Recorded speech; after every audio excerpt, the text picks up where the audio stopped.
You know that feeling when you're at lunch with friends and everyone starts talking about the new car they bought, the trip they took, the apartment they're renovating, and you're sitting there, smiling, nodding, but inside there's a voice saying, "I'm falling behind." So you go home and start searching. Look up car financing, browse apartments in nicer neighborhoods, check flight prices to a place you didn't even want to go. Not because you woke up wanting these things, but because someone at the table made you feel like you needed them. And the worst part? You don't even realize it happened. It feels like your own decision, feels like a genuine desire. But if you trace back the exact moment that want appeared, you'll almost always find an audience behind it. A comment, an Instagram photo, a look from someone that made you feel less. Until the end of the month, you check your accounts and realize half of what you spent wasn't for you. It was for them. For people who, being completely honest, don't even think about you when they go to sleep. There's a specific number where this changes, and it's not what you think. Most people will tell you the problem is not earning enough, that if you earned more, you'd have more left over, that the solution is a promotion, a second job, a side hustle. But here's what they're missing.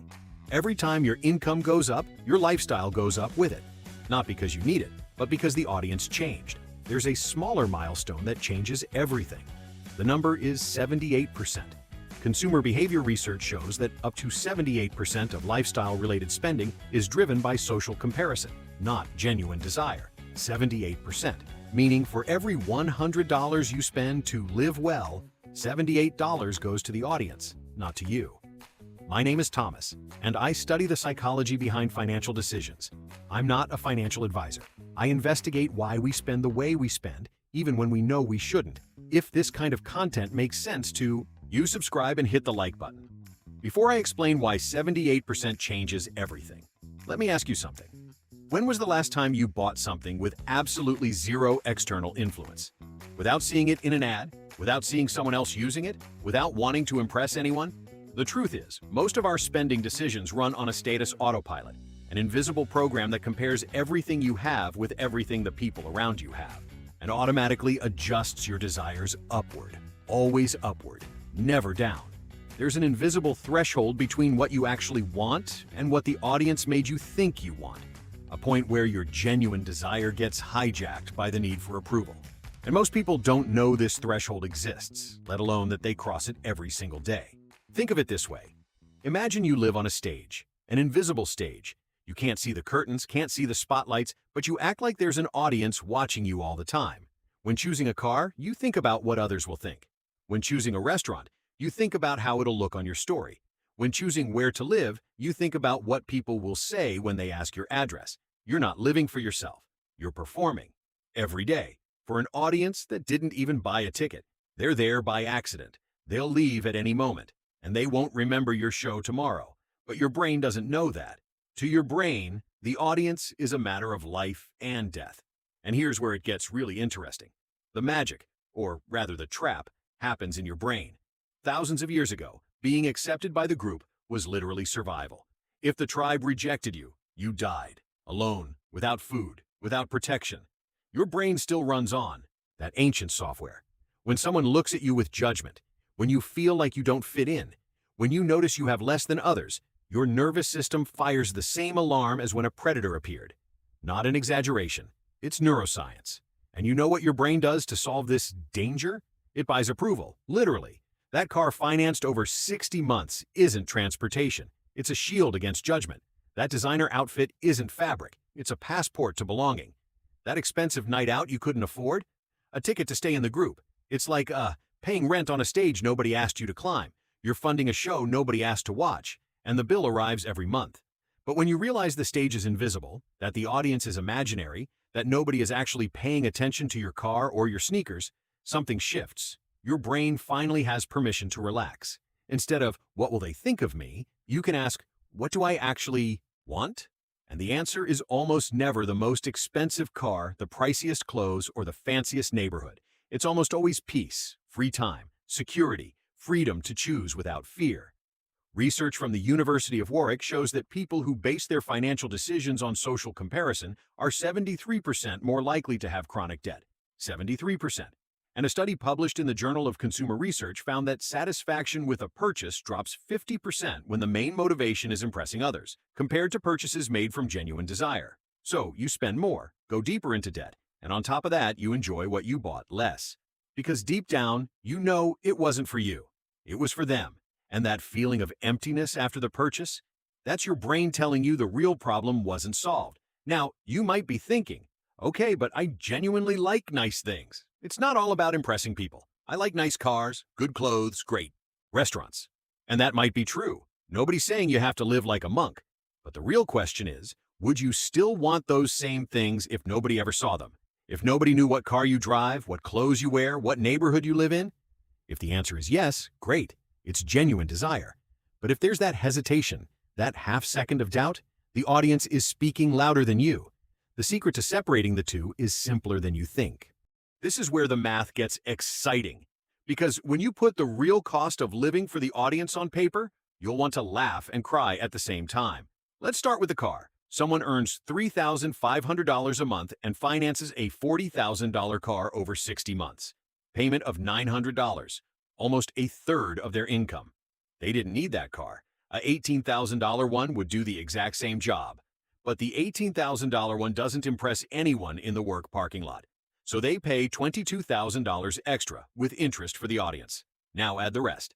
Rent in a nicer neighborhood because it sounds good when you mention the address. Monthly difference, $300. Designer clothes because the group wears them. Monthly difference, $150. Expensive nights out every weekend because everyone posts theirs. Monthly difference, $250.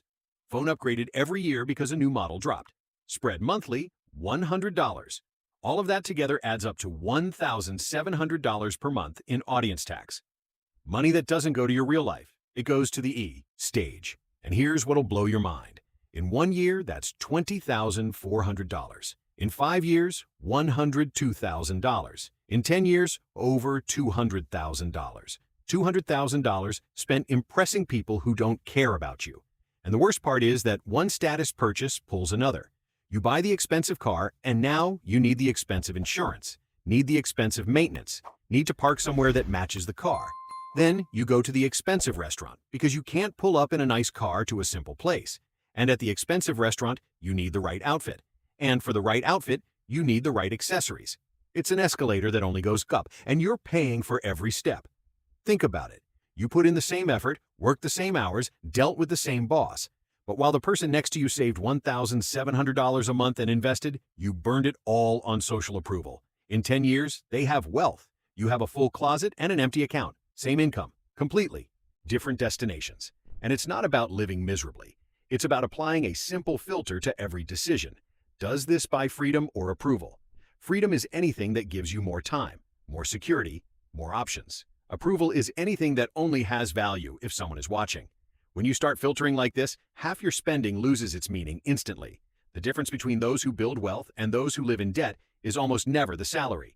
It's who they spend for. One spends for themselves, the other spends for the audience.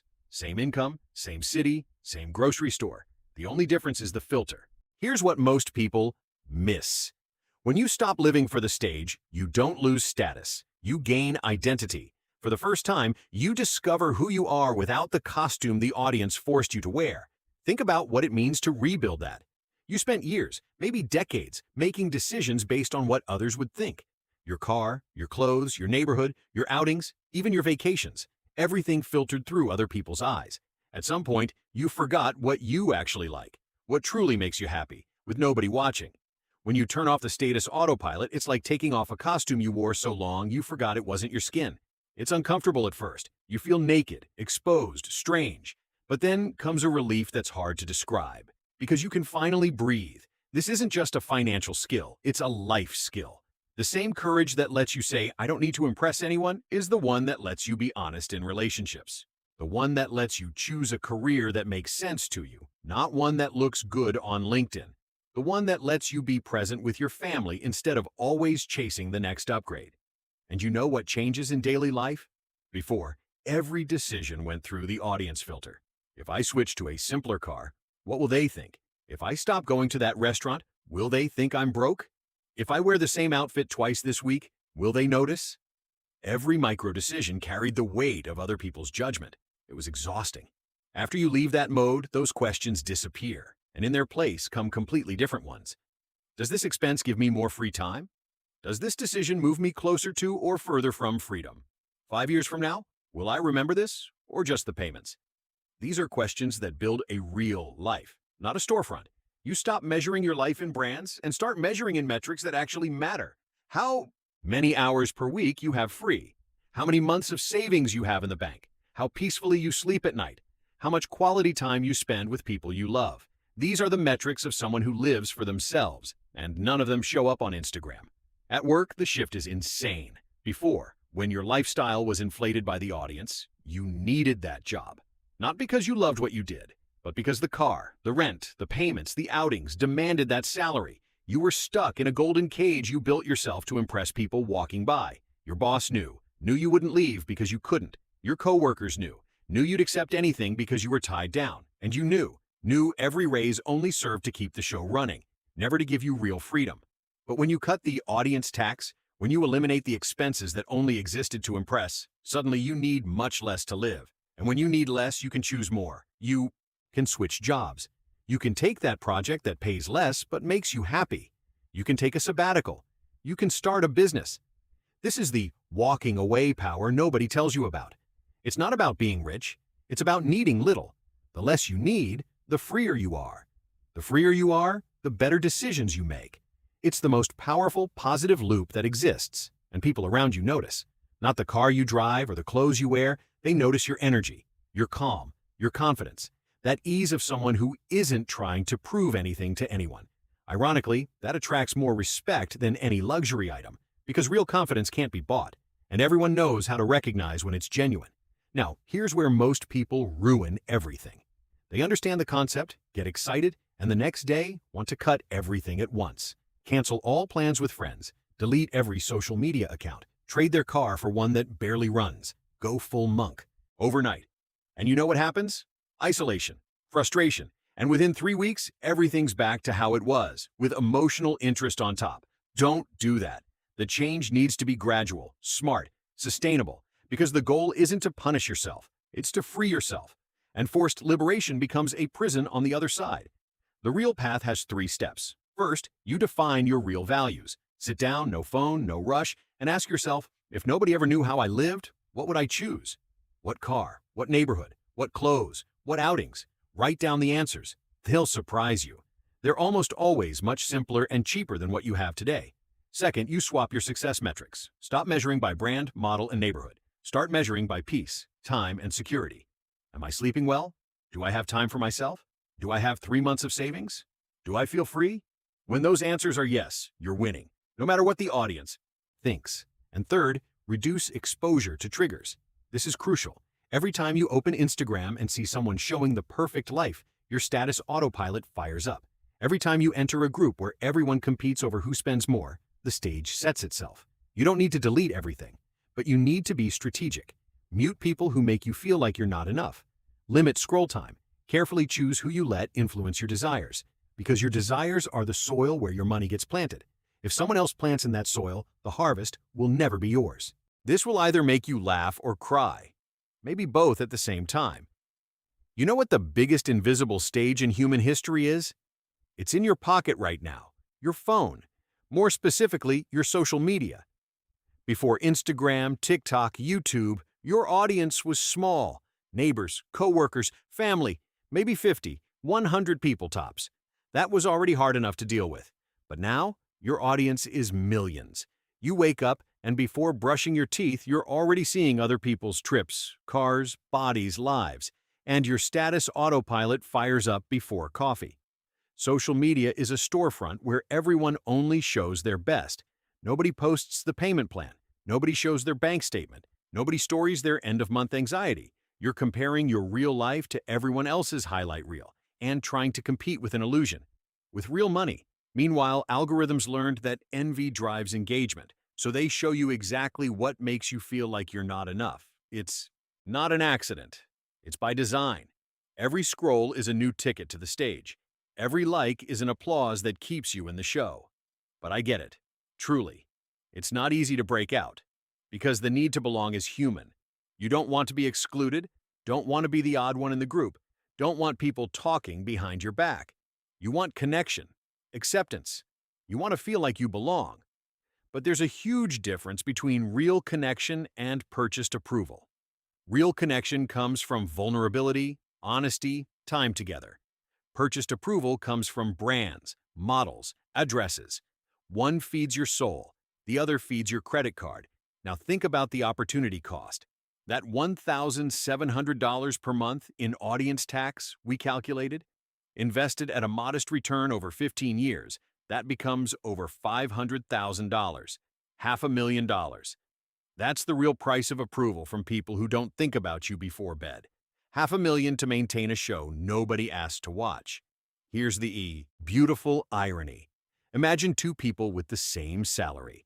Person A lives for the stage, financed car, designer clothes, apartment in the expensive neighborhood, international trip every year. Everyone comments on how well they live, but inside they're drowning in debt, trapped at their job, counting days until payday, terrified the show will collapse. Person B lives for themselves, simple car that works, good clothes without designer labels, comfortable apartment in a normal neighborhood, trips planned and paid for. Nobody talks about their life in conversations, but they sleep peacefully, have 2 years of savings, work because they want to, not because they have to, and have the freedom to say no whenever they choose. Who's actually living? The one with applause or the one with peace? And something that'll truly surprise you. When you stop living for the audience, you discover that most of the people you were trying to impress weren't even paying attention. They were too busy trying to impress you. Everyone on the same stage, performing for each other, and nobody actually watching. It's a play where everyone's an actor and nobody's in the audience. It's not about living with less. It's about living with purpose. Every dollar spent has a reason that's yours, not the audience's.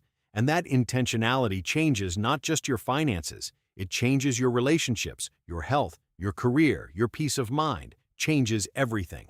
The audience effect doesn't disappear overnight. You won't wake up tomorrow immune to other people's opinions. But when you understand how it works, when you see the numbers, when you feel the weight of living for a stage that doesn't exist, something breaks inside you. The illusion cracks, and through that crack, the light of freedom comes in. So start now. You don't have to be radical. Take one spending decision you'll make this week and run it through the filter. Does this buy freedom or approval? If it's approval, stop, breathe, and ask what you actually want. Not what the audience wants to see. Your future self is counting on you right now, counting on the courage to step off the stage, to take off the costume, to stop performing a show nobody asked for. Start small, start today, but start. Because the life you want isn't on the stage, it's backstage, and only you can choose to go there. Trust me, they'll thank you.